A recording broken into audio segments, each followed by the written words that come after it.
What's up, everybody? We're in a Jeep.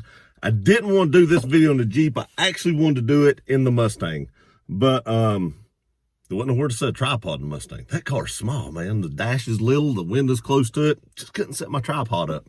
So we're going to do it in the Jeep. I actually have a thing that I've not put up yet, a mod that I did in the Jeep to put a cell phone in. I need to put that video up. It just isn't up yet. So we're doing it in the Jeep instead of the Mustang. But what this video is about is Ford's next big flop, in my opinion. And it makes me a little bit mad. I have to tell you, I'm a little bit irritated about this. And it is the new Mustang Mach E. Ford, why'd you have to call it a Mustang? That's literally the only vehicle that you still make that I would buy. And now you just smeared the name in the mud by making some electric crossover SUV that, in my opinion, is not going to sell well. You might sell some of them in the big city. I'm from the country, and I'm going to say I'm not going to see a lot of these things on the road in my town or in the surrounding towns. Knoxville, Tennessee is not very far from me, and I dare say I'm probably not going to see a lot of them there either. I just think this is going to be a flop. In my opinion, this is just my opinion. I don't see it happening. Maybe times are changing, maybe not. We're going to go over a little bit of the specs about this thing, and then I'm going to tell you why I don't think people's going to want it. So let's get into this. Okay, so they're going to have two available battery sizes. And either a two-wheel drive or an all-wheel drive version. Now, one battery size will be extended life. You can go a little farther. We'll get on down through here. And one of them has a lot less range, actually. And I don't know why anybody would want to go down this low in range. I mean, one of them's like 210 miles on a charge. 210 miles. That's not far. I mean, literally, if I drove to my mom's house in Asheville, North Carolina, which isn't that far away, and drove home, I would have literally like 30 miles left on my charge. And that's if I didn't run the air conditioner or my headlights or the windshield wipers. That's pushing it. Now, if all you do is commute around the city, maybe that 210 miles is enough. But for me, when you live in a country area, things are spread out. So it's not like, I drive, 5 minutes to Walmart. It takes me literally like 20, 25 minutes to get to a Walmart. But in the city, a lot of times you're sitting in traffic, and I have to believe that probably wears on that battery too, because you got things like the radio playing. Again, it could be dark. Your headlights could be running. Your windshield wipers could be running. It could be raining. All this stuff takes charge off that battery. Now, it does say there is one, like I said, that gets up to 300 miles in range, which is a little bit better, for city driving and stuff like that. And maybe for small country towns, that might be okay, but still, 300 miles just doesn't sound like a big range to me. I go to Florida several times a year. That's like an 850 mile trip one way. I'd have to stop like 3 times to charge on the way to Florida.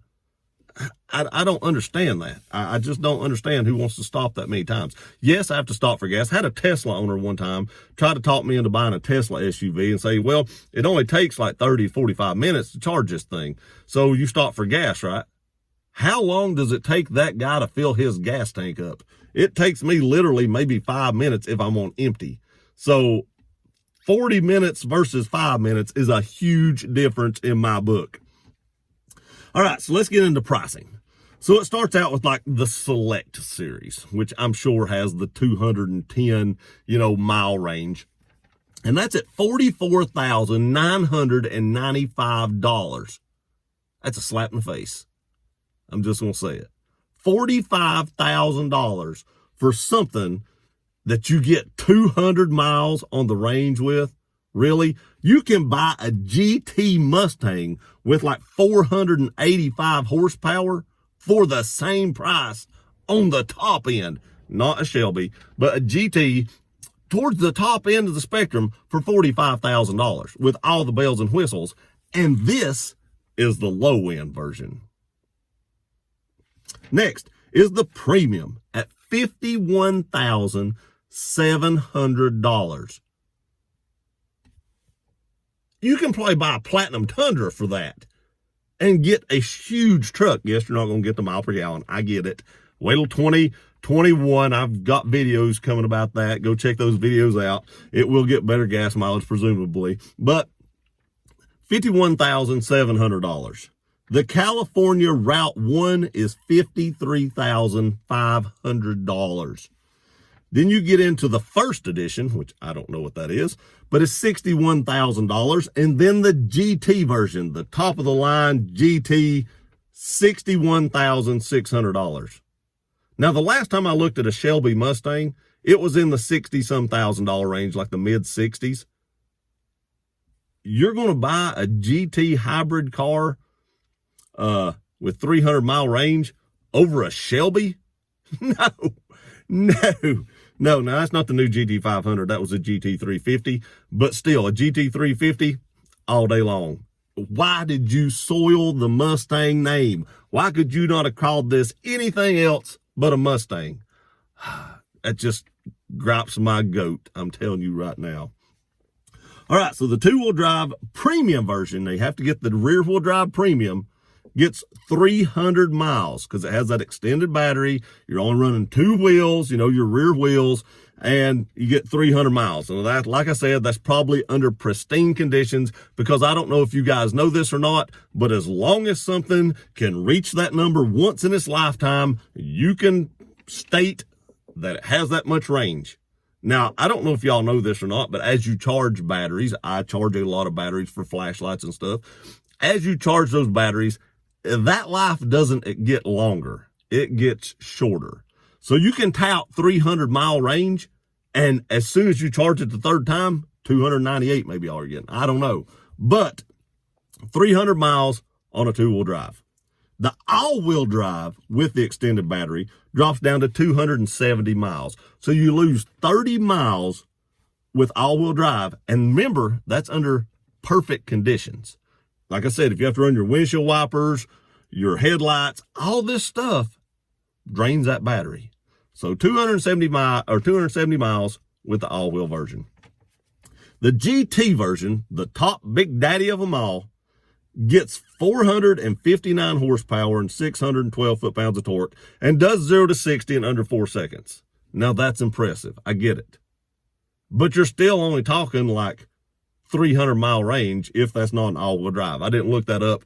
To be honest with you guys, I wasn't that interested in this. I just wanted to get on here and talk about how I do not think this thing is going to sell well. Ford thinks their cars did bad and they've stopped production on them.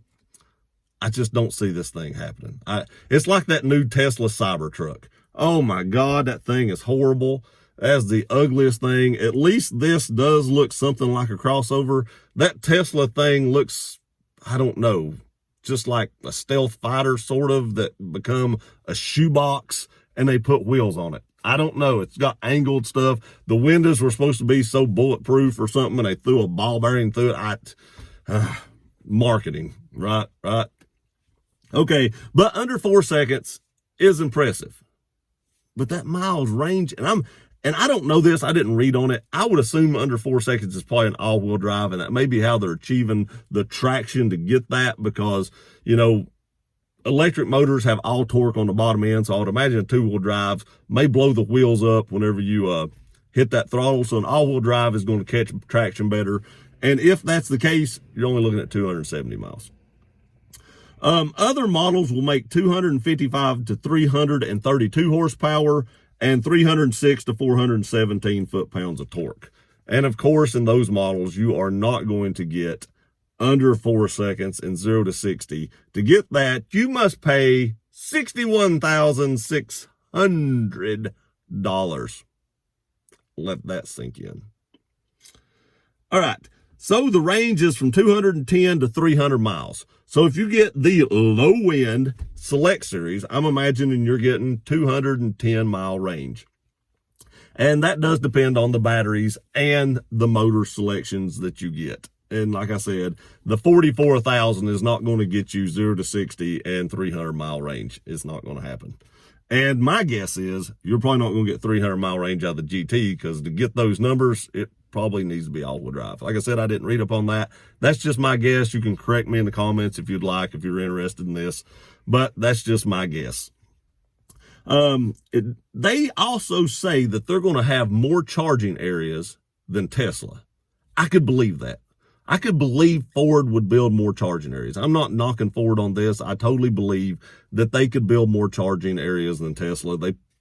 I don't know if they have more money. They're all loaded, but I could believe Ford would do this just to outdo Tesla. And that's a good thing, because if you're going to buy one of these, you need to charge it, because you're only getting 210 miles to 300 miles out of this car if you're not running your air conditioner. And they're saying they're going to get like 35,000 charging areas in the U.S. and Canada. So that's throughout North America. 35,000 charging areas. And that's a lot of charging areas, but there's a lot of road out there. So here's one thing that I don't like about this. Let's say you want to go on a long trip. You're either going to have to rent a vehicle to drive, because there's a ton of gas stations you can top at, or you're going to have to plan out your trip to where the charging stations are. You're going to have to get a map of the charging stations. You're going to have to map out how far you can drive. And I'm going to bet there's going to be certain rural areas that charging stations are not plentiful.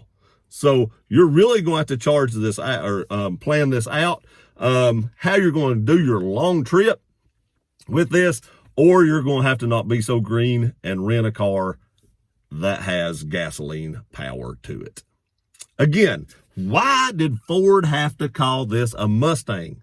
Seriously, I've said this before, this is the only thing I would buy with a blue oval on it at this time. I love Raptors, but they got the EcoBoost in them. I'm out. A V8 Ford is the only thing that I would buy that Ford makes right now. My Mustang doesn't even have a blue oval on it anywhere. It's a Roush, but I would buy a GT. I do have plans to buy a GT. Unless they go all electric, then I'll buy an older one. But I don't know why they had to do that, why they couldn't call it something else. Are they trying to bring in sales by using the Mustang name? Mustang's been around since 1964 and a half. Everybody that sees that car on the road knows it. Are they trying to use the iconic Mustang name to drive up sales? I don't think it's going to work. I do believe this is going to be Ford's next big flop. I could be wrong. Good luck, Ford, with your future endeavors in the Mach-E. Why didn't you just call it the Mach-E? I even read somewhere that they were saying that the Mach-1, it was kind of a sister to that, or kind of playing off that. I just don't agree with that. Out of all the things you could have come up with, you chose Mustang. Tell me what y'all think in the comments. Ford's next big flop or Ford's next big future? To me, it's the flop. Let me know what y'all think. Appreciate you guys watching this video. Please like, share, and subscribe. We'll see you next time.